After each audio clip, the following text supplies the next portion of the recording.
the line between action flick and disaster pick. While it's not the most original of films, star Dwayne "The Rock" Johnson anchors the proceedings with all the muscle and determination the lead role demands. That's not to mention the sheer scope of San Andreas, which is both considerable and impressive. In the film, Johnson plays a rescue chopper pilot named Ray, who, in the aftermath of the largest earthquake in recorded history, travels with his estranged wife from Los Angeles to San Francisco to save their only daughter, Blake.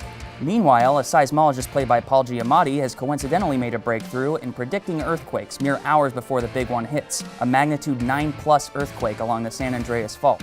Honestly, Johnson is probably the best part of this movie, and he's certainly the main reason to see it. In addition to nailing all his action scenes, he does a great job with the dramatic moments too. It helps that he has solid chemistry with Carla Gugino, who's an old pro at genre stuff anyway. We also follow Alexandra Daddario's character, but her journey with two random strangers doesn't offer the same emotional weight as her co-stars. Unfortunately, Giamatti's arc is probably the least interesting and amounts to little more than a play-by-play of the events. While the actor does fine work with what he's given, exposition mostly, his storyline is completely unrelated to the families. But as with most movies like this, the story is pretty thin.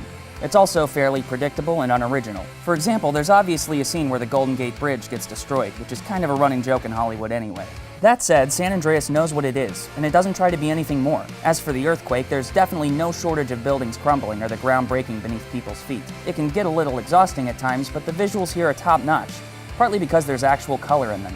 In a time when action movies are ever desaturated and sepia-toned, it's refreshing to see the frame really pop, because ultimately that's what you're paying to see here, out-and-out spectacle, and the film delivers that. It's not the best summer blockbuster you'll see this year, but San Andreas offers solid entertainment thanks to big set pieces, simple storytelling, and of course, The Rock. For more reviews, stay on IGN.